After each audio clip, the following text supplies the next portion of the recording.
Hey guys, I'm Rakesh, your chemistry mentor, and welcome to Teach Tigers. And what a fascinating day it is because today we are going to study thermodynamics. It's an amazing concept. It's like your grandma. It's been around for a long time, long before quantum mechanics, long before relativity, and it still stands. And there's a reason for that.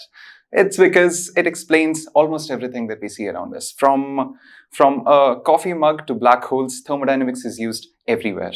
So let's see what we have today, and let's make thermodynamics a little more fun for you. We're going to start by making some observations. And what kind of observations are they? Very simple observations, things that you see every day around you.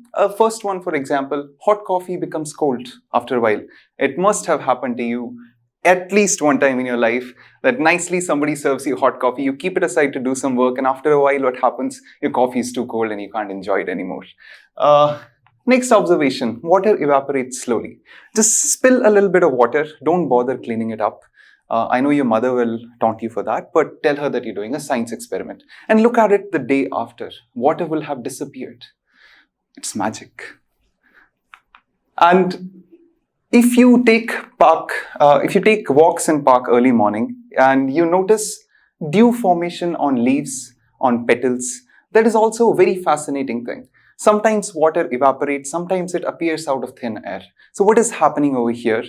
From a chemical perspective, we can make an observation that there are some reactions that happen and others don't.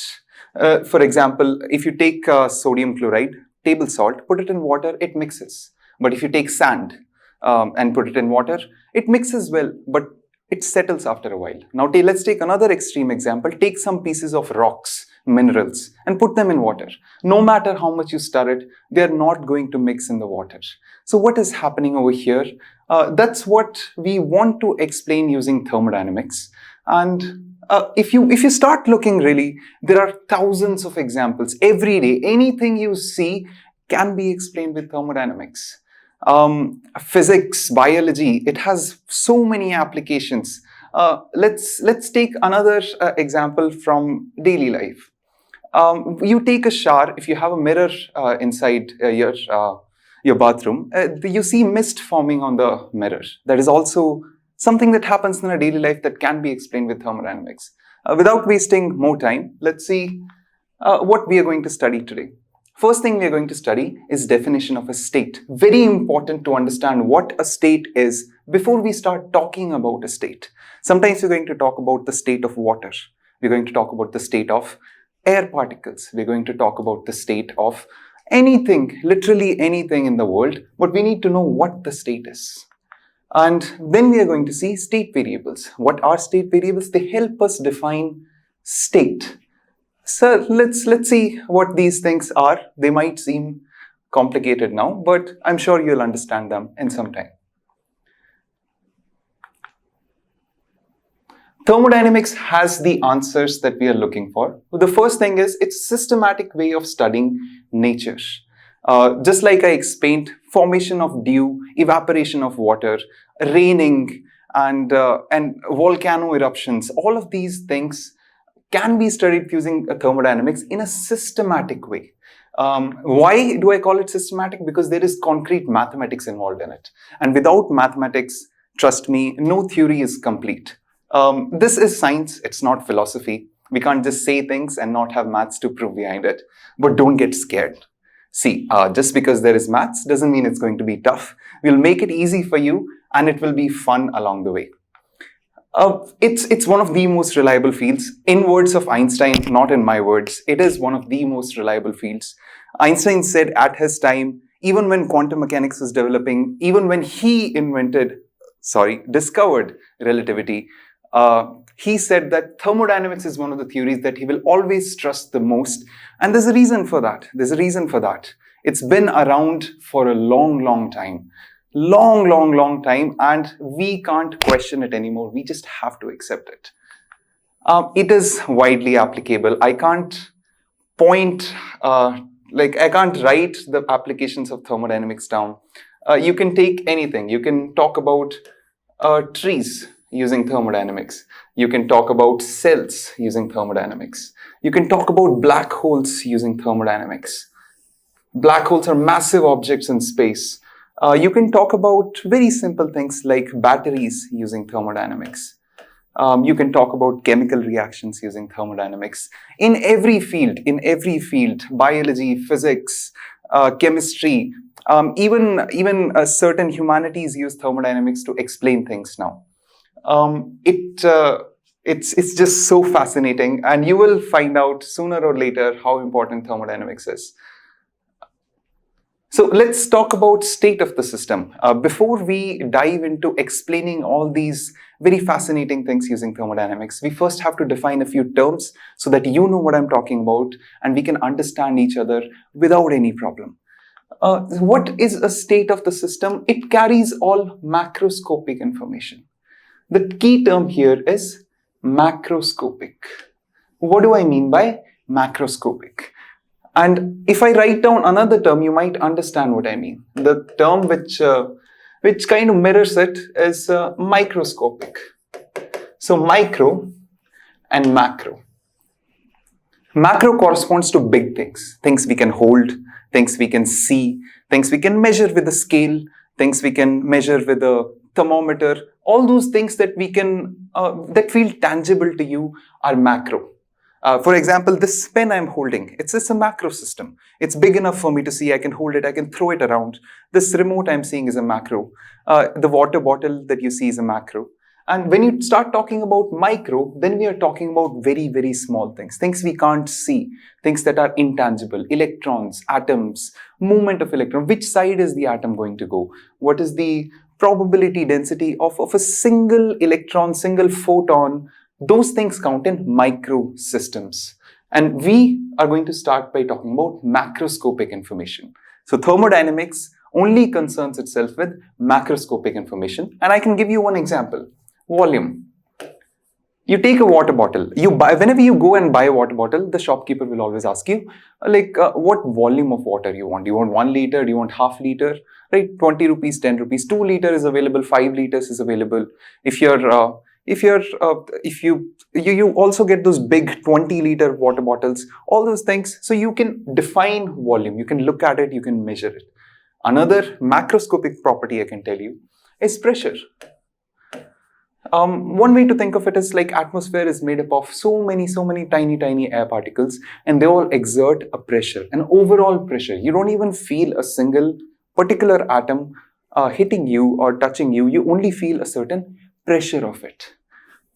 And if you happen to fly at one point in your life, you would have noticed the change in pressure.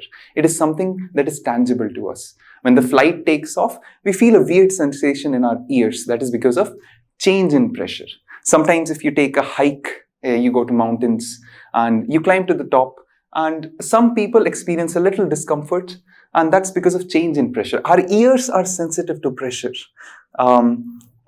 So we are going to talk about sensors very soon. Sensors are things that measure things. Our body is an amazing sensor. You take your hand and you touch something warm, like a cup of coffee. You can actually feel the heat. Now you can take an ice cube and put it in your hand. You can feel that it's cold. So our skin is sensitive to temperature. Our skin acts as a sensor for temperature. Our eyes are sensors for light. Our ears are sensors for sound. They're also sensors for pressure. And they're also sensors for acceleration. That might be surprising to you, but our ears can sense that where I'm balancing right now. If I'm balancing towards the left, my ear tells me I'm going to fall, so I must correct myself. So ears also can check for balance of your body. All right, we'll jump to sensors very soon. But for now, what state of the system is? It keeps all macroscopic information, all tangible information within itself. And state of the system is defined by properties. If you notice, I'm not really telling you what the state of the system is, I'm telling you what it does. And in terms of Batman, it's not your words, it's your actions that define you. And that's somehow we operate in science. We don't really define state per se, we just define it the way it acts. We just measure certain properties, and using those properties, we say that our system acts like this. The state of the system is defined by its properties. If I can talk about a bottle of water is defined by its volume, how much water is present in it. Some people prefer cold water, but these days, as you know, we should be drinking hot water. It's good for your health, and I hope you are drinking hot water every 1 hour, 2 hours, throughout the day. It's good for your health in general. So keep drinking hot water, but some people do prefer cold water as well, cold beverages, hot beverages. So temperature is another property of a water bottle. So I can define the state of a water bottle using its volume, using its temperature. And I think that's pretty much enough. That's all we need to know about the water bottle, really. Perhaps we can also talk about the mineral concentration of water, because you might have heard Bisleri, added minerals. Himalaya, straight from the ponds of Himalaya, with minerals that are already naturally present. So those minerals, we can also tell about those minerals to define the state of the system, right? State of our water bottle. Next, we're going to talk about variables of state. These are measurable properties of a state. Variables of state are measurable properties of a state. For example, let's think of a system. And let's think that you are the system. And what can I measure about you? What can I measure about you? Can I measure your weight? Yes, I can. That's a measurable property about you. So that is the variable of a state if my system is you. Can I measure your athletic performance? Yes, I can. If I make you run a 100-meter course, and you take 10 seconds, 20 seconds, 30 seconds, 10 seconds would be a world record, around a world record, sorry. The 20 seconds, 30 seconds, whatever the speed you run 100 meters, your athletic ability can be measured. So that's another measurable property about you. Similarly, if I take a gas, for example, air present in this room, I can check its humidity, I can check its temperature, I can check its pressure. All those things are measurable properties of our system. So variables of state are measurable properties of a state, and they help us in defining the state. They're also consistent with measurement. What do I mean by that? Let's take the example of weight one more time. If you're present today and you measure your weight turns out to be anything. I'm just going to take a random number, 60 kg. You get off the weighing machine. This is your first measurement. And then you step on the weighing machine one more time. And this time, what do you think your weight is going to be? It's going to be 60. It's not going to change, right? It's not going to change in just 1 second. Maybe you did change something. Maybe you took off your t-shirt. Maybe you took off your slippers. Maybe you went and had a heavy lunch and came back. Maybe your weight will decrease or increase. But you have changed the state of the system in that case. The state of the system is not the same. But as long as you stand there, stand on the weighing machine, take your weight, get off, do it again, the weight is going to be same, right? If it is not the same, then your measurement tool is faulty. But otherwise, it's consistent with measurement. No matter how many times I check the volume of a newly bought water bottle, it's going to be same. It's going to be same, right? It's going to be 1 liter today. If I don't open it, it's going to be 1 liter tomorrow. So variables of state are measurable properties of a state which are consistent with measurement. The first variable of state that we're going to talk about is pressure. And pressure, you might know what pressure is actually. It must have been introduced to you in lower classes. And the way it's been introduced to you is it's kind of a force that is exerted on a surface. And one other thing that we know about pressure is that it is always exerted perpendicular to the surface. Right? So pressure is exerted perpendicular to the surface. It's kind of a force. Not exactly a force, kind of a force. And we are going to see exactly where this pressure comes from. What I want you to do is I want you to imagine an ideal crazy ball. Right? In science, we do a lot of idealizations. There's this joke about physicists which say, imagine a spherical cow. Right? That's an idealization we usually take. And what I want you to imagine is an ideal crazy ball. As a kid, you must have played with crazy balls. You take a crazy ball, it bounces around a lot. You throw it, it bounces around for maybe a minute, somewhat less than that. What I want you to imagine is an ideal crazy ball. That if I throw it, It's going to keep on bouncing, keep on bouncing, keep on bouncing for ages and ages and ages. If you come back after 30 years, if you ask your grandkids to come and check on the ideal crazy ball, it will still be bouncing. Still be bouncing. That's the kind of a crazy ball I want you to imagine. And I want you to take it and I want you to throw it as hard as you can inside a room. And now what I want you to do is I want you to imagine billions and billions of it. There is one crazy ball inside a room, already bouncing around, like infinitely bouncing around so much. And now I want you to put like billions and billions and billions and billions more of them. So they will all be bouncing around, they'll be hitting each other, and they'll be doing that. They'll be doing that throughout time. It's not going to stop. And what I also want you to imagine is a very, very, very large room. So if I could give you a perspective, the size of the room should be around the size of solar system. If you're going to take crazy balls, the size of the room should be around the size of a solar system. So I want you to imagine a very large room, and I want you to imagine billions and billions of crazy balls bouncing around in it. So what we're going to do is, in this very large room, we're going to go to one wall of it. So this is one wall of that very, very, very large room. And on this wall, what will happen? Every once in a while, a crazy ball will come, hit and go. So we'll take a crazy ball, it'll come, hit and go. In this short period, at the point of collision, what happened? What happened is there was a little bit of force exerted. If you don't believe me, take a crazy ball and throw it at your friend. Okay? He will tell you that force is exerted. Same force is exerted on the wall. Right? And then imagine another crazy ball comes.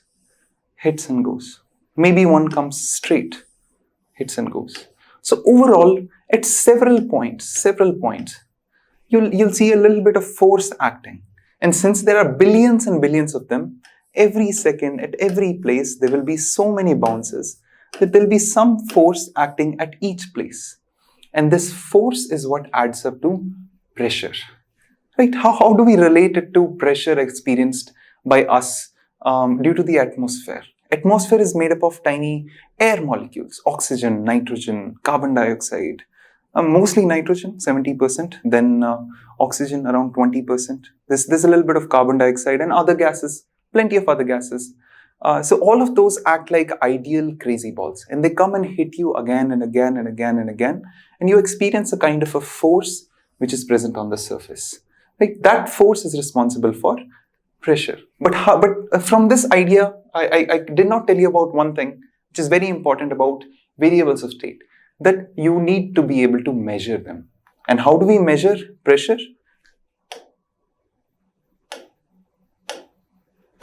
How do we measure pressure? We measure pressure using pressure gauges. One of the pressure gauges, very common pressure gauges, is a Mercury pressure gauge. I'm not sure what exactly it's called, but it simply uses a column of mercury. It simply uses a column of mercury and some pressure which is exerted on this side. It raises the height of the mercury column. So this is a very standard construction of a barometer which is used to measure the pressure of atmosphere. So pressure can be measured using a pressure gauge. It's also consistent with measurement. If you again and again and again check the pressure of any system, it will stay the same as long as you don't do anything to it. So pressure is our first standard variable. Our next standard variable is temperature. How do we measure a temperature? Thermometer. Like every time you fall sick, you go to a doctor, what's the first thing he does? He takes a thermometer, cleans it nicely and puts it in your mouth and then tells you that you either have a fever or you don't have a fever, right? Some of you, when you were kids, you must have tried doing that, taken some hot chai and just drank a lot of hot tea in the morning, hot water in the morning, and then tried to tell your parents that, see, I have a fever, I can't go, please measure. But you will know if you did this that you can't fool a thermometer. It's very smart, right? So it's measured by a thermometer. So one thing we have done, we are cleared, the temperature can be measured. Right? Temperature can be measured. That's why it's a variable of state. And now we're going to talk about how do we imagine temperature. One way to imagine temperature is simply the sensation of hot and cold. So you touch something, it's hot. Light bulbs, you touch them, you leave them on after a while, they become hot. Especially old light bulbs, the one that used to give out a yellow light, they become hot after a while. Even CFLs, they become hot after a while. And if you think about it, do we really need that heat?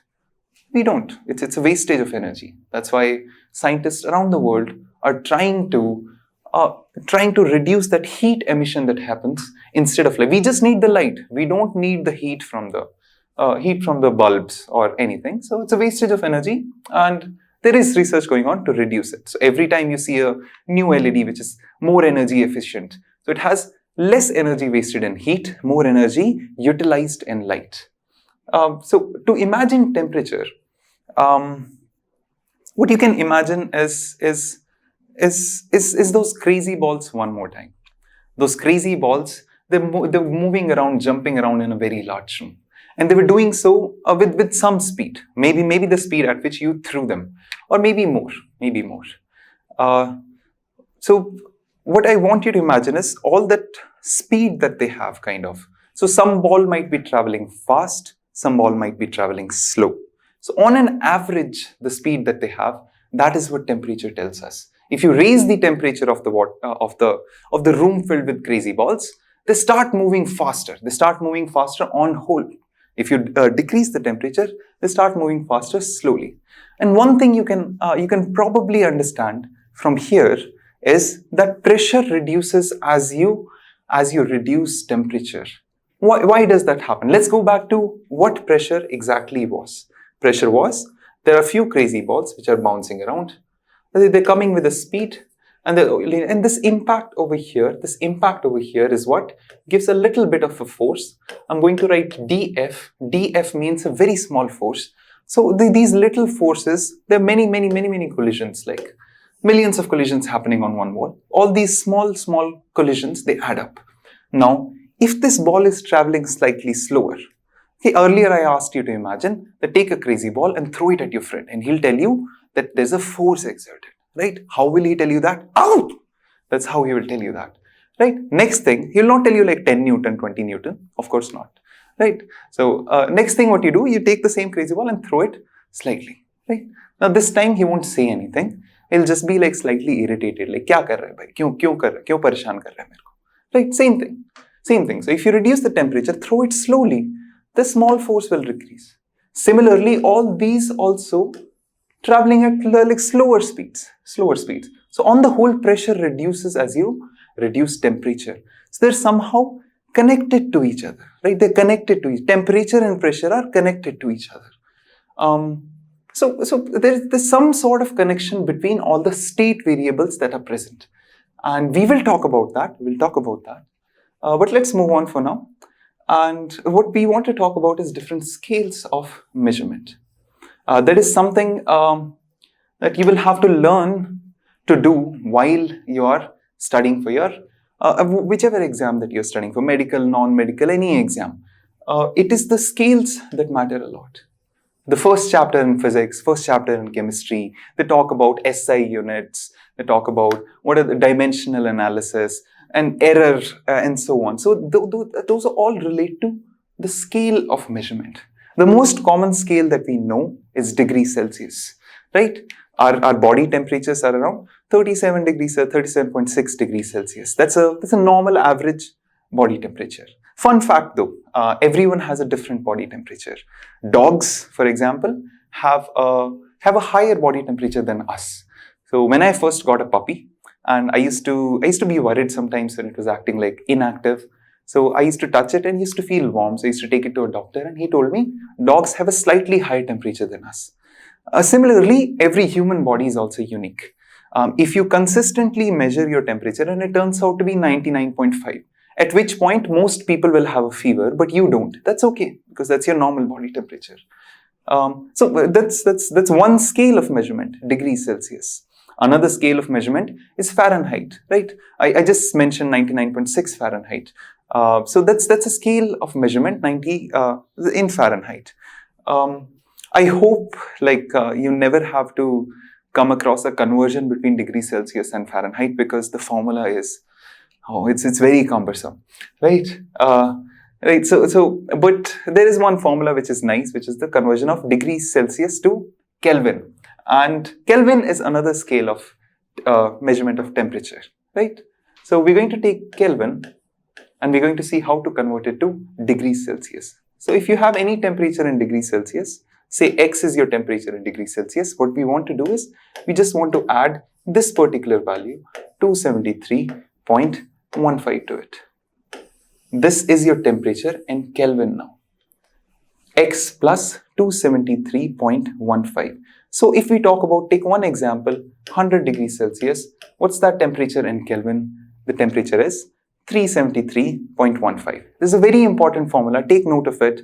It will be very useful throughout physics, even throughout chemistry. So take note of it and take note of other things as well. Okay, so hope you took note of that. Very important, very important. There will be so many times in your exam, in your practice, you'll have to change degrees Celsius to Kelvin, because most formulas that we are going to do in thermodynamics, either physics or chemistry, they're all Kelvin scale based. They're all based on this particular scale of measurement.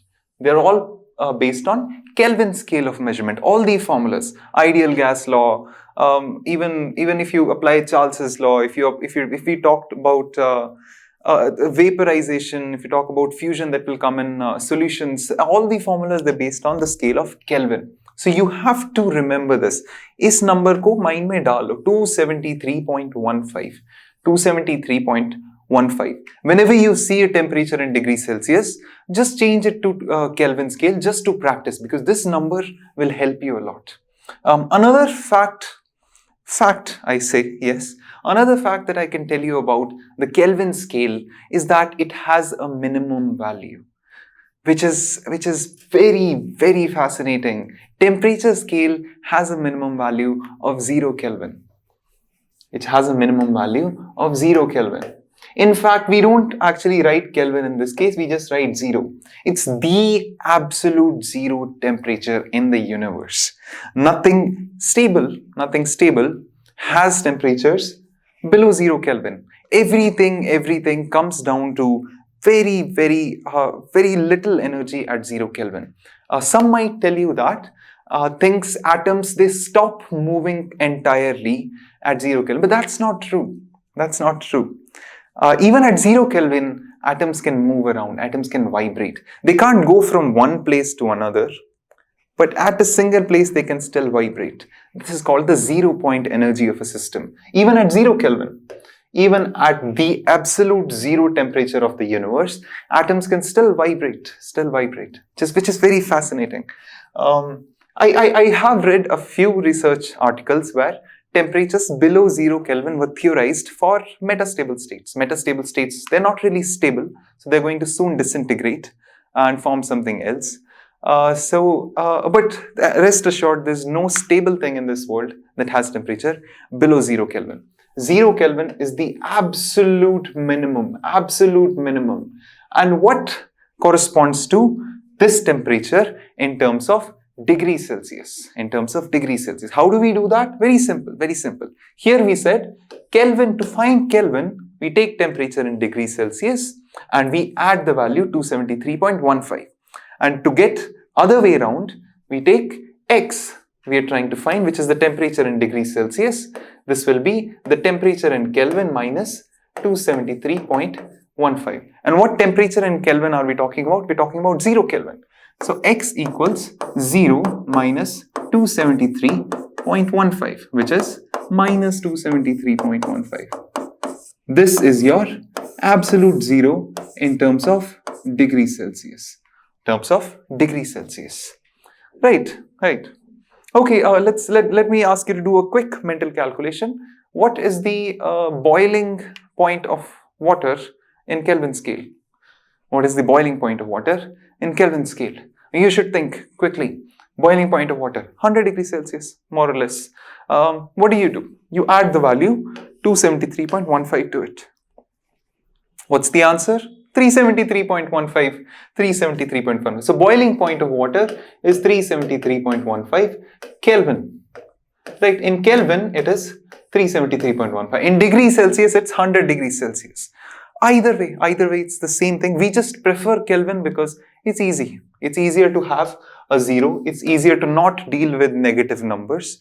You know as well as I know that negative numbers can be very cumbersome during calculations. Sometimes you will take a minus, sometimes you forget a minus, sometimes you move it and then you add a minus or you don't add a minus. All those things are very complicated. Kelvin scale is nice, it's simple, it's easy. And also most formulas are very easy in Kelvin scale. Kelvin makes our lives easier. Right. All right, so different scales of measurement are present. Even in case of pressure you can measure in Pascal, you can measure in ATM, you can measure in bar, you can measure in torr, you can measure in mmHg. All these. You can measure in SI units, which are the Newton per meter square of pressure. Right, SI units of pressure are Newton per meter square. SI unit of temperature, Kelvin. Right, so different scales of measurements are present and you should be able to interconvert the two. If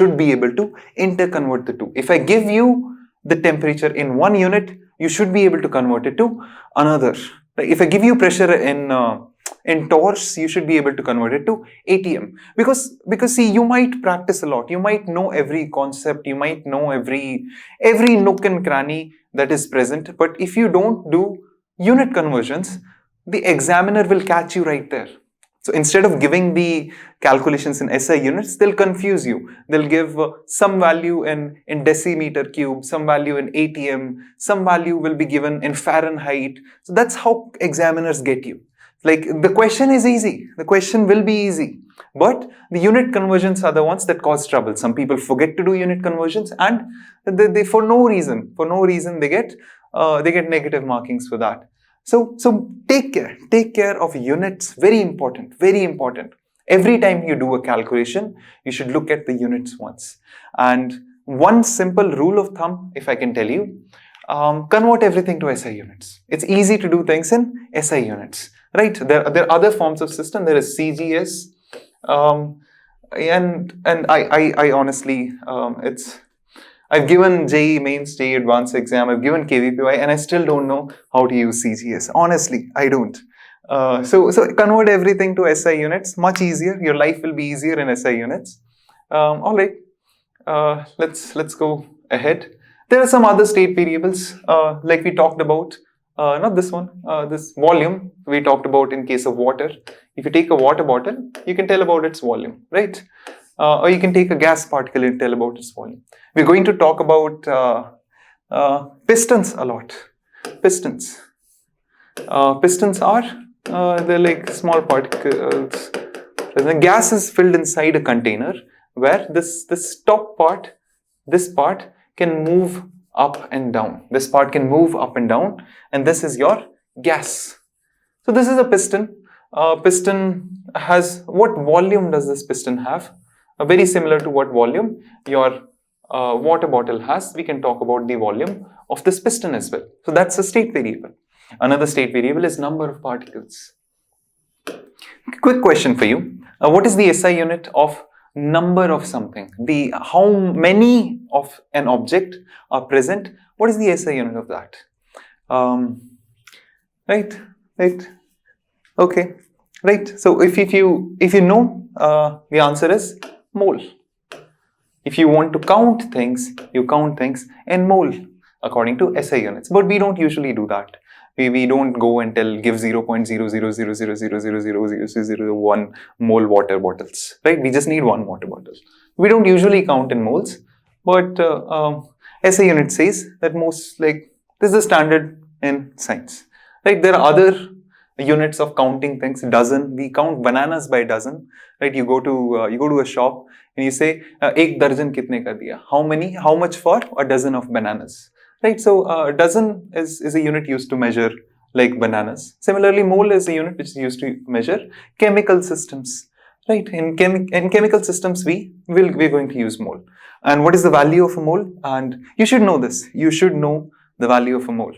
It is 6.022 into 10 raised to power 23. Give or take. Right. What's important is like 6.0, you should definitely know that. There is a 6 involved and 10 raised to power 23. And for more accurate calculation, we go to 6.022 into 10 raised to power 23. Right, so I've seen some people take 6.023 sometimes. But that's okay. It honestly, third decimal point doesn't matter that much. Doesn't matter that much. So let's just keep this value in mind, 6.02 into 10 raised to power 23. That's the value of a mole, also known as Avogadro's constant. Right? These are the things we use to measure something. All right. So what all state variables have we talked about? We talked about temperature, talked about pressure, talked about number of particles, we talked about volume. And we also talked about how some of them are related to each other. We talked about how temperature is related to pressure. That if I reduce temperature, pressure reduces. Right? Crazy ball you hit to your friend, you hit it slowly. And right. So similarly, temperature and volume are also sometimes related. You take a balloon, you just search online on YouTube for balloon liquid nitrogen experiment. So what they're going to do is they're going to take a balloon, and what they're going to do is they're going to pour liquid nitrogen onto it. Liquid nitrogen, very cold, liquid nitrogen, very cold, very dangerous also. And you should never, if you ever happen to be in a science lab, you should never handle liquid nitrogen without gloves on. Right? You will see in videos they handle liquid nitrogen without gloves on. Very unsafe. Do not do that. But as soon as you put liquid nitrogen onto it, this is cold. You put something cold onto a balloon, it squishes. So you will see the balloon just flatten out. Right? So as soon as you reduce the temperature, the volume also decreases. So it's related to temperature and volume are also related. Now you leave this balloon out for a while. You leave this balloon in open air for a time. Liquid nitrogen, it will evaporate and the balloon will come back to the size. Will come back to its original size in a while. Right? So temperature is related to volume as well. So these state variables, they're related to each other somehow. And we will see in next lecture that this relationship between them is very important. That relationship between them is what we study. We don't study volume. Like you will never see like a scientist just going around and checking volume of things. Like he's so fascinated by volume. What is the volume of this pen? What is the volume of this? What is my volume? What is the volume of this water bottle? It's surely a good question, but nobody's excited about it. We are more excited about what is the relation between these things. What is the relation between volume, temperature, and pressure? Right? We will talk about that in the next lecture. So for now, let's practice some questions. What's the first question? Which of the following are state variables? Height, volume, weight, color, velocity. So take a moment, pause the video, and try to guess which of these are state variables. All right, so let's see, height. Is this a state variable? Yes, it is. Because just like we talked earlier, that your weight is a state variable. You check your weight, 60 kg. You come off, you check your weight, 60 kg. You can measure it, it's consistent with measurement, it doesn't change. So just like height, weight is also a state variable. You can check your height today, you can check your height tomorrow. You can check your height day after, pretty much the same. It won't change by much. Maybe if you check next year, it has changed. But by that time, when your height has changed, your state has changed. In the same state, your height will stay the same. So height is a state variable, right? It depends on the state of the system. It depends on your state. If you're 1 year old, 2 year old, 3 year old, that is your state. Your age may be your state. Then your height changes with that. Volume, yes, volume is a state variable. We saw it. Weight we talked about. Weight is also a state variable. Is color a state variable? Yes, color is also a state variable. If you have any object in front of you, a table, what color is it? Maybe brown, maybe white. Close your eyes, check it again, still white. Go out of the room, come back after 2 days, still white, right? So it depends on the state of the system. You repaint it, state has changed, color has changed, right? So once again, state variable. Velocity of an object. Velocity of an object is a state variable, yes. So if you take a ball, in the current state, if you throw it, take a snapshot, and at that point, you can tell which side is the ball going at that point. Then it will change, After a while, it will be moving with a different velocity, right? So you take anything, there's a ball going over here. I took one snapshot in this instant, velocity in that direction. It goes, hits. I took another snapshot in this direction, ball is still no velocity at this point. And then the ball bounced off. I took another snapshot here, right? Another snapshot, velocity has changed. So as the state is changing, my state variable is also changing. But if I take a snapshot, in that snapshot, the velocity stays the same. That is my state. So velocity is also, so all these are state variables, right? They can be measured. They can be consistently measured. And that's pretty much, they depend on the current state of something. They don't depend on the path taken, right? If I would have thrown this ball here, it would still have the same, it would have a different velocity actually. Okay, maybe this one is ambiguous. Maybe this one is ambiguous. We'll surely clear this out next lecture. But other ones, yeah, other ones are state variables. Let's take a little more interesting question. Which of the following are state variables? Again, option A, mood, option B, birthday, option C, age, option D, career. What do you think is a state variable? You should be able to measure it. It should be consistent with measurement.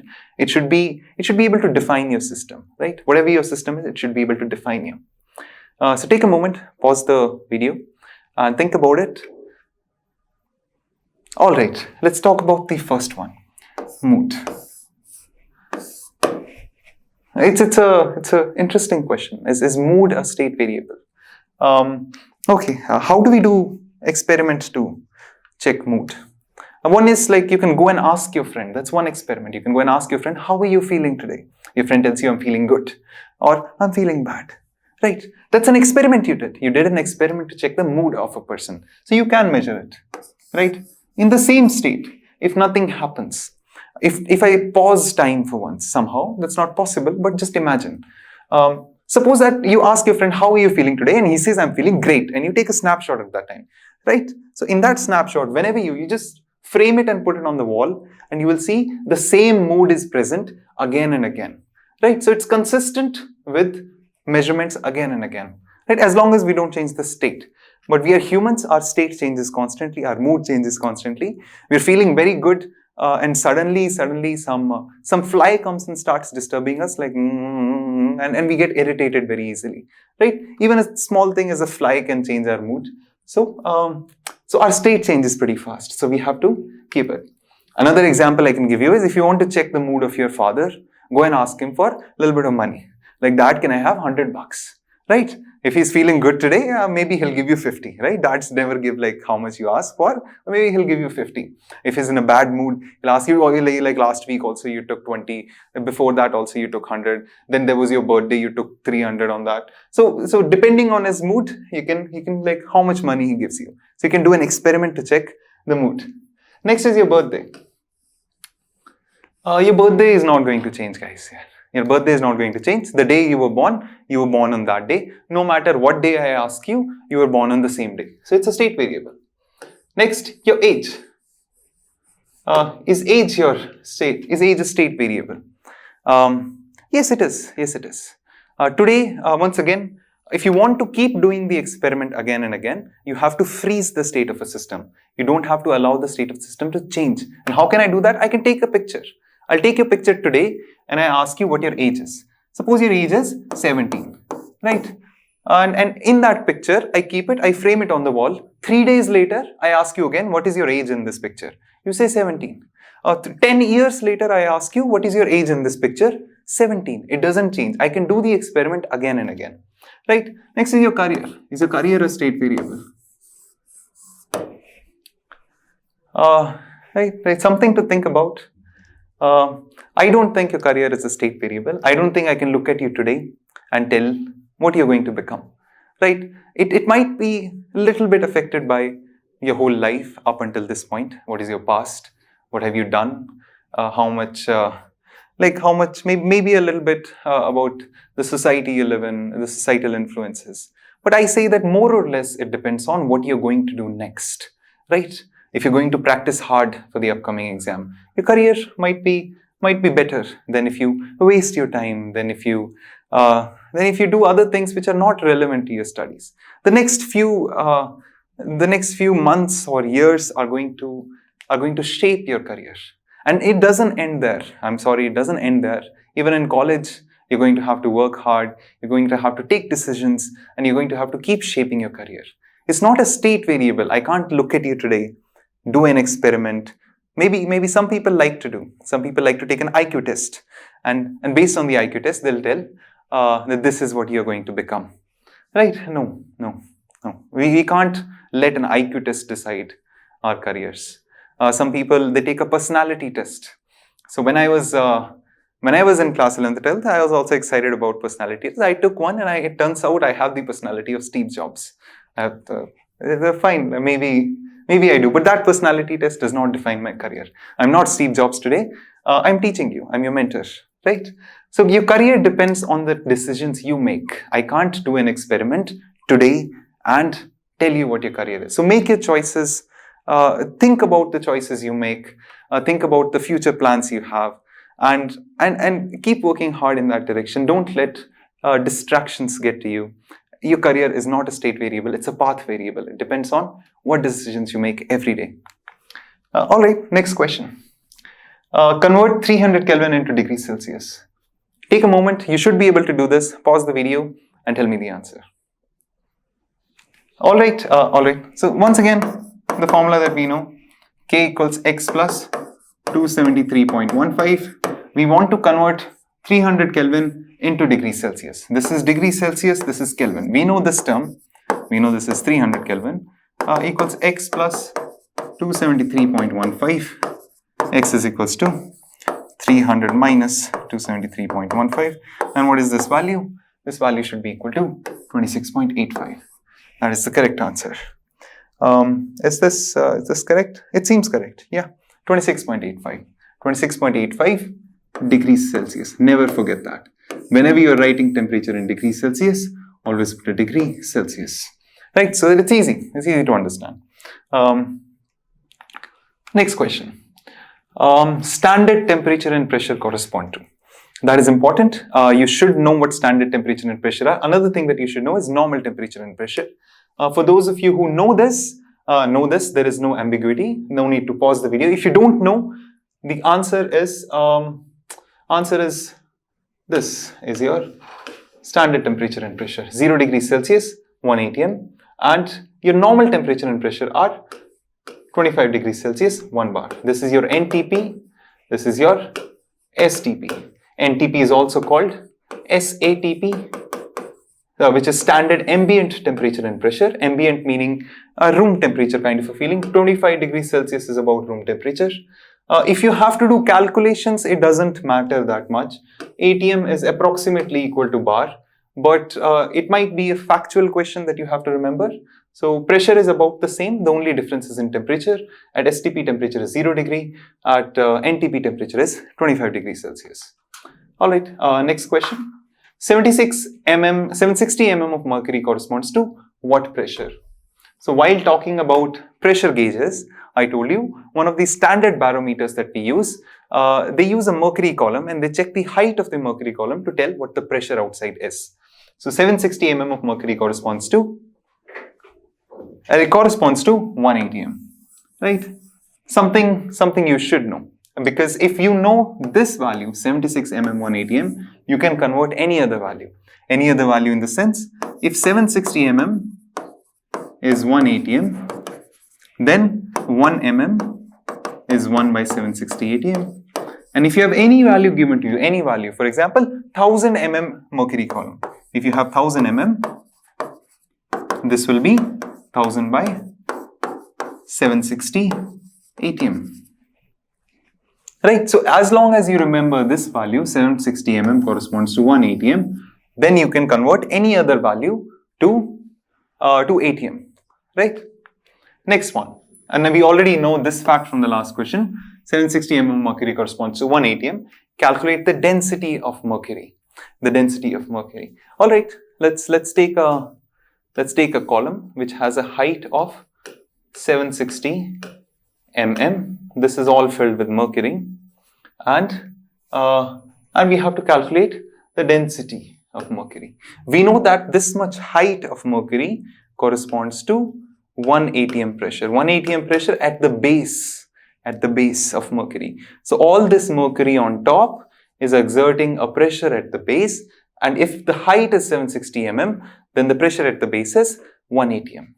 right? So try solving, take a moment to pause it and try calculating the density of mercury from this data. All right, so we're going to use a formula of physics to do this. We're going to use H rho G is equals to the pressure exerted, right? The height, density, gravitational acceleration is equals to pressure exerted. What is our height? Our height is 760 mm. So 760 mm is about, let's see, 0.76 meters. So 0.76 meters times rho times G. G I can take approximately 9.8. This should be equal to 1 atm. And how much is 1 atm in SI units? Note, I'm solving the question in SI units. I took meter. I took meter per second square. So I have to take the right hand side also in SI units. And what is the SI unit of 1 atm? Approximately 10 raised to power 5 Pascal. Approximately. We don't have to worry so much about it. It's probably 1.01, right? Something like that. And this is just 1 into 10 raised to power 5.